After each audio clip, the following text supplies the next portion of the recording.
facilitar o acesso do cidadão comum ao judiciário e diminuir o número de processos nas varas e tribunais. Este é o objetivo do Juizado Especial, criado em 1995 e que também é conhecido como Juizado de Pequenas Causas. Mas será que as pessoas conhecem este importante instrumento que tem às mãos para resolver várias questões do dia a dia? Você sabe quais ações podem ser propostas e quem pode recorrer ao Juizado Especial? Se é preciso advogado? Estas são algumas perguntas que serão respondidas no artigo 5º de hoje. A Constituição Federal assegura a todos, no âmbito judicial e administrativo, a razoável duração do processo e os meios que garantam a celeridade de sua tramitação. Sobre este tema, eu converso com Pedro Jungtai, juiz titular do 3º Juizado Especial Criminal de Brasília, e também com Fernando de Assis Bontempo, advogado especializado em processo civil. Obrigada por aceitarem o nosso convite. Doutor Fernando, vamos começar pela Constituição. Ela assegura aí a razoável duração do processo. O fato de ter os juizados especiais ajuda a colocar essa garantia em prática? Com certeza. A previsão constitucional da razoável duração do processo, ela se materializa através do juizado, que tem o seu conceito já previsto em princípios em cima da celeridade e essencialmente na própria estruturação física do corpo funcional a ela afeta, que pensa exatamente numa facilitação de um procedimento mais curto e com maiores etapas de solução ao longo dele. Juiz Pedro, e quais são os juizados especiais existentes hoje no Brasil? Flávia, em primeiro lugar, muito obrigado pelo convite, essa oportunidade aqui do Poder Judiciário, da advocacia estarem no programa Artigo 5º na TV Justiça, para que a gente possa esclarecer um pouquinho aí o nosso telespectador. Nós temos hoje, basicamente, no país, nós temos os juizados especiais cíveis da Justiça Estadual, nós temos os juizados especiais criminais, os juizados especiais de Fazenda Pública Estadual e temos também os juizados especiais federais. Então, basicamente, são esses os juizados que nós temos hoje. E quais são os mais demandados? Aqui no Distrito Federal, nós temos uma grande demanda para os juizados especiais cíveis e os juizados de Fazenda Pública. Os juizados criminais também têm alguma demanda, mas nós vamos aí colocar os juizados de Fazenda Pública e os juizados cíveis como aqueles dois que a população mais procura. E na área civil, doutor Fernando, a procura é bem grande? Com certeza. A lei do juizado, um dos seus grandes avanços ou marcos, é exatamente a facilitação de acesso, garantir o artigo 5º 35 da Constituição, que permite o acesso ao Poder Judiciário em lesão ou ameaça ao direito. E nessa facilitação, seja por promoções de campanhas do próprio tribunal, seja pelo hábito que já se materializou na população, o acesso com certeza é elevado. E o Brasil conta com quase 3.000 juizados especiais estaduais e cerca de 900 juizados especiais federais. Voltados para a solução de pequenos conflitos, principalmente por meio da conciliação, eles são a forma mais rápida e menos burocrática de solucionar problemas do dia a dia. E o cidadão já pode sair na hora com o resultado. Vamos conferir aqui a reportagem. Nesta sala de conciliação estão uma mediadora e as duas partes. A Gildo contratou Rodrigo para construir um muro. Eles discordaram sobre o pagamento do serviço, mas em vez de levar a disputa a um juiz, conversaram, negociaram e fizeram um acordo. Os dois comemoraram. A gente chegou a esse resultado de comum acordo, não foi um juiz que impôs isso, e também foi muito mais célere do que deixar o processo correr. Na minha opinião, assim, agiliza muito, menos tempo perdido, né, e evita também encargo, né, com advogado, com essas coisas assim, né. Este é o espírito dos juizados especiais: eliminar burocracia, ganhar tempo, melhorar a eficiência da justiça e satisfazer o cidadão. E as partes são avisadas de que o acordo é sério. E esse acordo, ele é homologado por um juiz, se estiver, o acordo estiver ok, se estiver tudo certo, se não precisar fazer nenhuma modificação. E essa homologação, essa sentença, ela torna o acordo um título executivo, que caso uma das partes não cumpra, pode vir a ser executado. Doutor Pedro, vamos começar agora a explicar como é o passo a passo aí para poder recorrer a um juizado especial. O que acontece assim que a pessoa chega lá? O cidadão ele precisa, em primeiro lugar, pegar os seus documentos pessoais, originais e cópias, e pegar os documentos relacionados à causa que ele queira discutir. Então vamos imaginar que seja uma causa relacionada a uma cobrança indevida de iluminação pública. Então ele vai pegar as contas anteriores, vai tirar uma cópia e vai levar até um posto de redução a termo. Nesse posto de redução a termo vai ter ali um colaborador, vai ter um servidor da Justiça que vai auxiliá-lo a colocar aquela demanda de uma forma que possa ser encaminhado ao juiz. Ou então ele vai procurar o seu advogado, vai procurar um defensor público que vai colocar essa demanda em uma petição inicial e isso vai ser ajuizado junto a um dos juizados. Vai haver uma distribuição e o primeiro passo, vamos imaginar que seja aqui em Brasília, será o encaminhamento ao Sejusc, que é um centro de conciliação que o Tribunal de Justiça do DF coloca à disposição aqui do nosso jurisdicionado no Distrito Federal. Então ele será designada uma data de audiência preliminar, uma audiência de conciliação, e aí as partes vão tentar chegar a um acordo, como nós vimos ali na reportagem. Se esse acordo for atingido, o juiz homologa o acordo, ele vira um título executivo judicial e as pessoas vão aguardar os prazos para que sejam feitos os pagamentos e seja cumprido aquele acordo. E se não for cumprido o acordo, o que acontece? A parte tem ali com ela esse título executivo judicial e ele pode executar diretamente no juizado, que também é bem mais rápido. Pois é, doutor Fernando, acontece muito aí de ter esse acordo, chegou uma conciliação lá e uma das partes não cumprir, como é que fica aí? Infelizmente, ainda se tem notícia e um número significativo de pessoas que não cumprem o acordo. Claro que a partir do momento que eu tenho a intervenção do Poder Judiciário e se faz com o testemunho dele a celebração de um acordo, a tendência é que ele seja cumprido. Não o sendo, como disse o doutor Pedro, no próprio juizado, onde lá se estabeleceram as cláusulas e condições para aquele acordo, a parte pode retornar e dar início a uma fase de cumprimento de sentença. Afinal de contas, a homologação gera uma sentença judicial e, a partir daí, startar a máquina do Poder Judiciário para se fazer cumprir as cláusulas e condições daquele acordo que foi firmado. Agora, nem sempre também a pessoa tem que ir até o juizado. Existem os juizados itinerantes, né? Explica pra gente como é que acontece isso. Um dos primados do juizado é a facilitação de acesso e a aproximação do Poder Judiciário com a população. Em virtude disso, há previsão e instauração em várias unidades da Federação do juizado especial itinerante, que ele é acionado através de um contato telefônico direto ou algum mecanismo utilizado em outro tribunal, e com isso vai uma van deslocada do tribunal para o local, na mais das vezes acidentes de trânsito, coisas dessa natureza, e lá se faz imediatamente a busca de uma conciliação na presença de um conciliador, exatamente acelerando o processo que seria startado dentro da Justiça. E aí, muitas das vezes, no próprio local do acidente, já se consegue chegar aos termos e condições necessárias para se evitar até que se vá fisicamente à Justiça. Resolve-se no atendimento itinerante. Quer dizer que lá mesmo já sai com a solução e essa solução, essa decisão tem a mesma validade de uma que for feita no prédio físico ali de um juizado especial? Ah, com certeza. E só em complementação ao que o doutor Fernando falou, o juizado itinerante também é uma visão que o Poder Judiciário tem em determinados locais onde o acesso ao fórum ele está um pouco mais distante, existe uma ação programada ao longo do ano para que esse ônibus do tribunal ele possa se deslocar, possa ir até lá. Ele vai num primeiro momento, ele conversa com a população, ele se coloca à disposição para num segundo momento ir de novo com o juiz para que possa fazer esse atendimento mais próximo possível da população. É o Poder Judiciário chegando cada vez mais próximo à população, ao jurisdicionado, para tentar prestar os nossos serviços. Agora, quando a gente fala em juizado especial, muitas vezes a gente pensa logo no lado civil, né? No lado criminal, o que é mais comum de chegar ao juizado, doutor Pedro? Olha, são os crimes de menor potencial ofensivo. Então, existem crimes de ação penal pública condicionada, que são aqueles onde precisa haver um movimento da vítima para autorizar o Ministério Público a proceder a uma denúncia, a proceder à ação penal, como, por exemplo, a lesão corporal, artigo 129 caput, do Código Penal. A vítima precisa autorizar o Ministério Público a prosseguir na ação.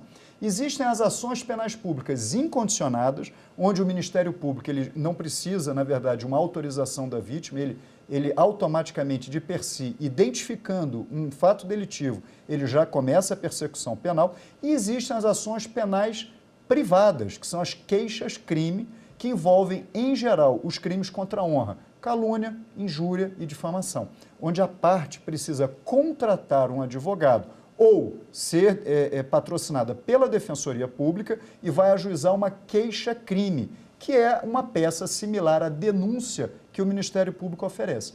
E aí, se esses crimes, o somatório, não ultrapassar 2 anos, ele pode ser processado e julgado no âmbito dos juizados especiais criminais. E quando a causa é de interesse do Estado, como é que funciona, doutor Fernando? Basicamente da mesma forma. O que se fez foi estabelecer um juizado específico para cuidar do Estado.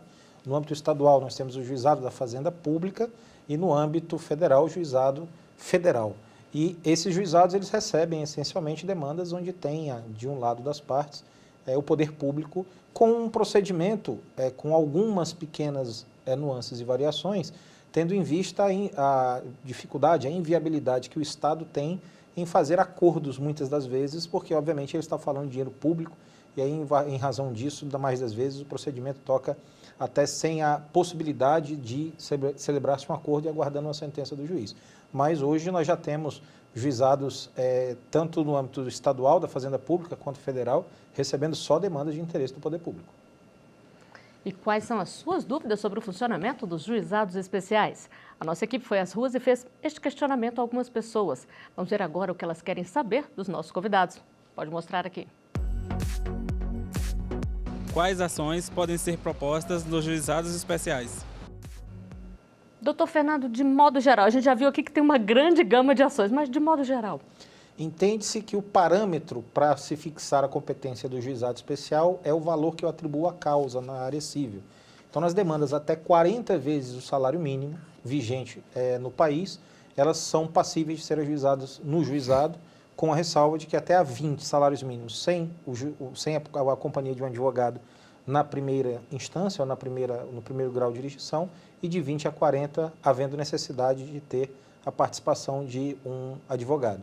Nos juizados federais e da Fazenda Pública, se aumenta um pouco essa alçada, sai de 40 salários mínimos e chegamos a 60. No criminal, crime de menor potencial ofensivo, cuja pena não ultrapasse 2 anos. Agora, juiz, o doutor Fernando falou aqui da questão do advogado variar de acordo com o valor da causa, a necessidade de ter ou não. Mas e se uma das partes tem um advogado, independente do valor exigir essa presença, aí a outra tem que contratar também? Olha, Flávia, não é uma obrigação, mas a própria lei, ela tem lá um dispositivo que recomenda, ou melhor, que determina ao juiz que recomende à parte que ela procure um advogado. E se o juiz, presidente daquele ato, ele observar que está havendo um desequilíbrio de forças, o próprio juiz, usando do seu poder geral de cautela, ele pode ou suspender o ato, ou ele pode, inclusive, nomear um advogado dativo ou a Defensoria Pública para que haja um equilíbrio entre aquelas partes. Isso tudo para garantir ali que as duas pessoas tenham condições iguais de resolver, né? Exatamente. Bom, daqui a pouquinho a gente volta a conversar, agora nós vamos a um rápido intervalo. Já estaremos de volta com mais Artigo 5º para você.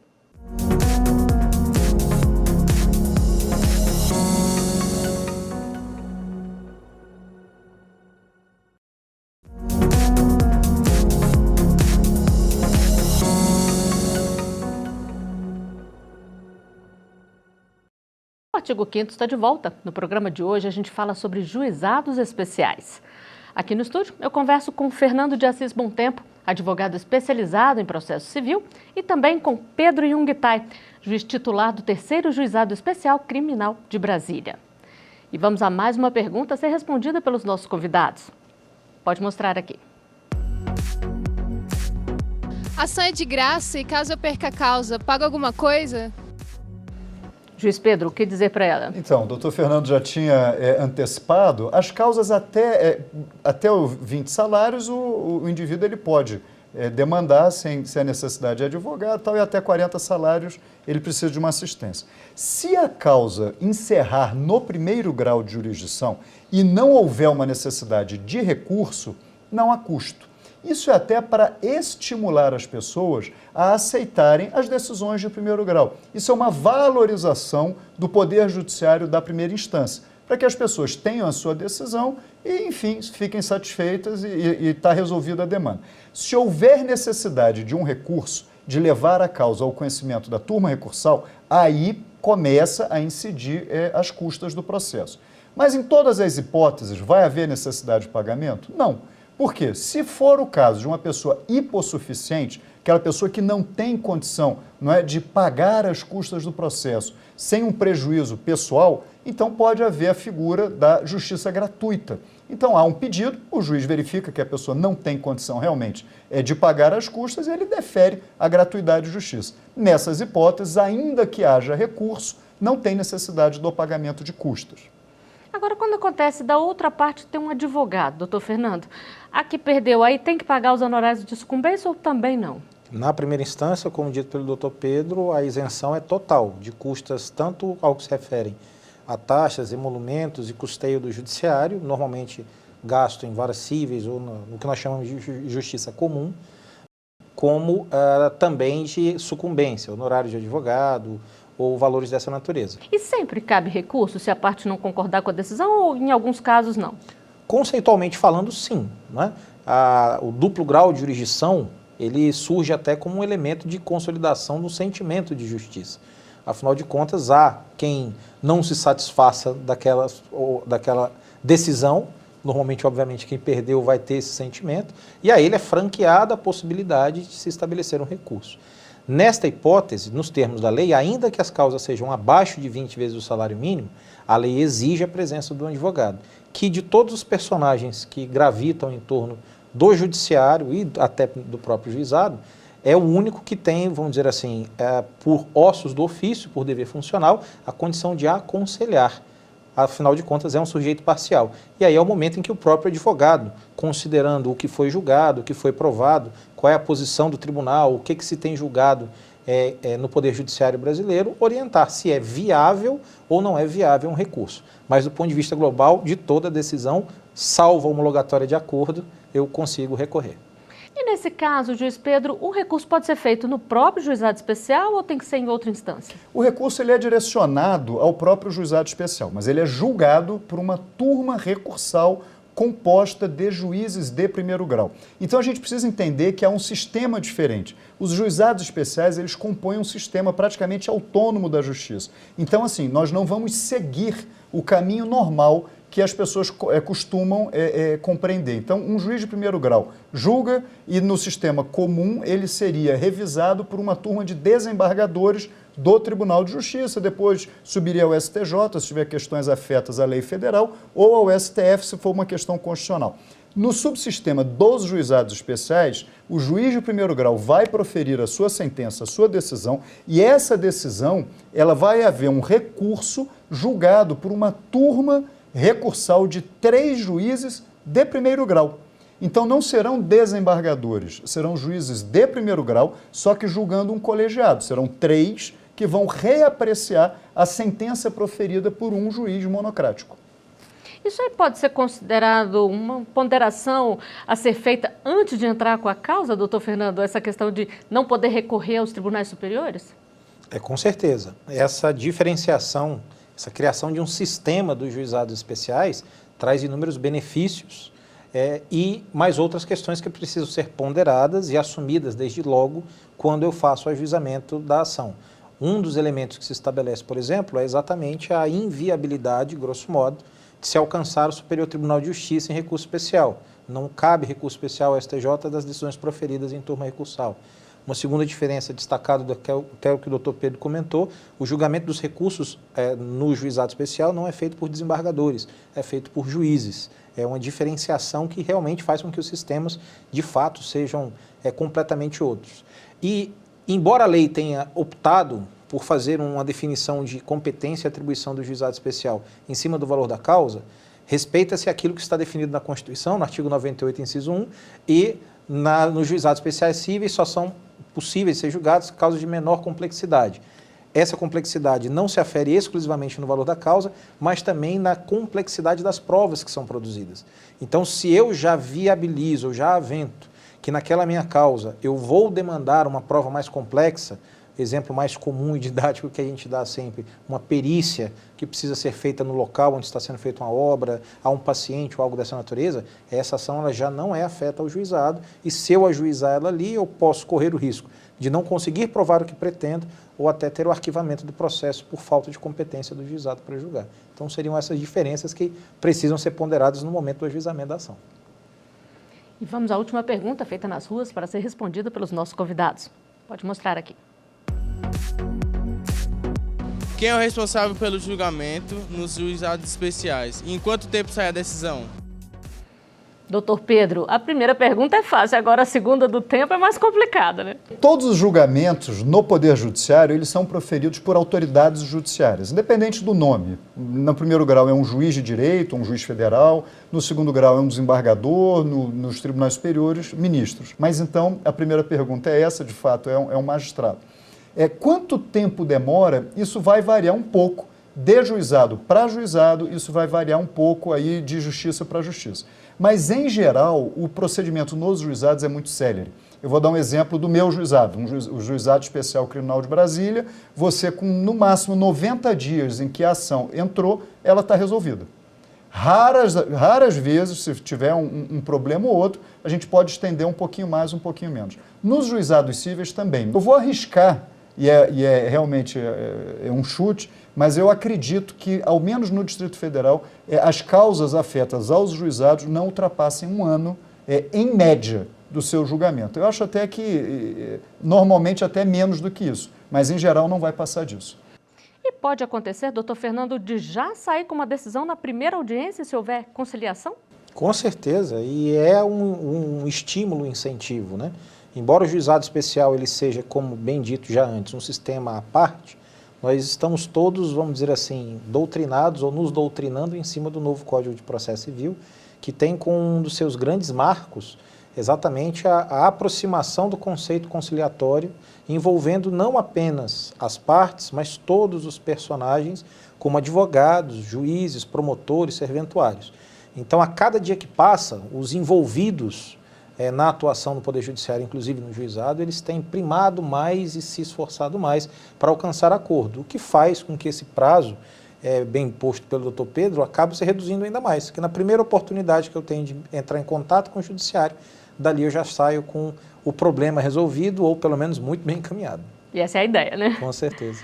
Bom, e você? Conhece os juizados especiais? Acha que eles facilitam o acesso da população ao judiciário? Vamos conferir as opiniões. É uma forma mais fácil para a justiça ter uma ação mais rápida. É super importante porque é uma justiça muito mais célere. Muitas vezes você nem precisa de contratar advogado, você pode representar você mesmo. Então eu acho extremamente importante. É importante que já resolve o problema na hora, né? Entendeu? Não tem que jogar para frente, tudo. A burocracia é muito grande, né? Já fui lá levar pessoas excelente, de qualidade, muito bom. Todo mundo tem algum tipo de problema. E muitas vezes, procurando o juizado, consegue uma orientação para obter uma solução adequada. Bom, a gente viu aí que as pessoas reconhecem a importância dos juizados especiais, mas cada vez mais a população tem recorrido a eles, doutor Pedro? Tem sim, Flávia. É muito gratificante a gente poder verificar que as pessoas na rua, no dia a dia, elas já têm, não é, até um carinho com o juizado, já tem um conhecimento sobre o juizado e já consegue reconhecer que, de fato, o Poder Judiciário consegue prestar um bom serviço por intermédio dos juizados especiais. E tem havido, sim, um crescimento muito grande nas demandas de todas as esferas. Então, eu acho que isso aí é uma demonstração de que o legislador acertou no momento de criar os juizados e os tribunais têm acertado ao passo em que eles fomentam e estimulam a atuação desses juizados e a proximidade com a nossa população. E os advogados sempre orientam os clientes ali quando é possível buscar os juizados, doutor? Com certeza. Para o advogado também existe uma vantagem, uma virtude muito grande na utilização do juizado, exatamente pelo fato de aproximar o trânsito em julgado, o encerramento do processo, né? Obviamente, como profissional que é o advogado, vive de demanda, vive de massa. Quanto antes o trânsito em julgado de uma decisão em um processo que eu atue me alcançar, mais eu estou livre para perseguir a próxima e maior o índice de satisfação dos envolvidos. Então, o juizado certamente é um instrumento que o advogado já aprendeu a usar e usa com alguma frequência pelos confortos que ele lhe dá. E com isso, o judiciário, as instâncias superiores acabam ficando para o que realmente precisa, né? Ah, com certeza. Eu acho que a gente até estava conversando aqui no bastidor, falando sobre algumas demandas que acabam chegando aos tribunais superiores e que não deveriam chegar aos tribunais superiores. Demandas muito simples, às vezes uma briga de vizinho que a gente consegue resolver simplesmente sentando as pessoas, apelando ao bom senso, apelando, né, àquele sentimento normal de que todos nós podemos ter um dia ruim. Mas a gente precisa sentar, olhar no olho um do outro, colocar o problema na mesa e solucionar o problema, para que a gente possa, como se diz hoje, virar a página e seguir adiante para viver uma vida feliz, uma vida tranquila, uma vida em paz. Eu acho que isso é o que todos nós buscamos, é o que o cidadão busca e a gente pode se valer dos juizados especiais para atingir ou para conseguir esse momento de se sentar mediado por um serventuário da justiça ou por um juiz de direito, acompanhado pelos advogados ou pelos defensores, e a gente chegar a bom termo de uma demanda que não precisa ficar anos e anos aí nos tribunais. Bom, nós estamos chegando ao final do programa. Eu gostaria rapidamente de uma dica de vocês de como incentivar ainda mais essa busca pelos juizados especiais, doutor Fernando. Bem, puxando sardinha para a minha classe, procure um advogado. Não é pela facilitação de acesso ao judiciário que a orientação de um advogado pode ser dispensada. Você pode ser dispensado da sua atuação ao longo, mas essa orientação inicial, até para escolher se esse caminho é o melhor de todos, não tenha dúvida que ela poderá ser fundamental para se chegar a um resultado satisfatório, inclusive no juizado. E a dica do senhor, doutor Pedro? Somado a isso, eu penso que nós precisamos investir nas faculdades de Direito. Não só em faculdade de Direito, mas na educação como um todo. O país não pode abrir mão mais de trazer uma melhor educação para o povo. Nós precisamos realmente dar muita energia, dar muita viabilidade ao sistema educacional para que o sistema educacional, desde pequeno, comece a colocar na cabeça das crianças, dos jovens, dos adolescentes e dos profissionais que nós podemos chegar a bom termo da solução dos conflitos de uma forma consensual, de uma forma equilibrada. Bom, e com essas considerações, o artigo 5º de hoje chega ao final. Doutor Pedro, doutor Fernando, muito obrigada por terem vindo aqui até o nosso programa. Agradeço. Obrigado. E eu agradeço também a sua companhia. Se quiser sugerir um tema, é só enviar para o e-mail que aparece na tela. Você também pode rever os nossos programas no site da TV Justiça ou acompanhar o nosso canal no YouTube. Até o próximo artigo 5º. Tchau.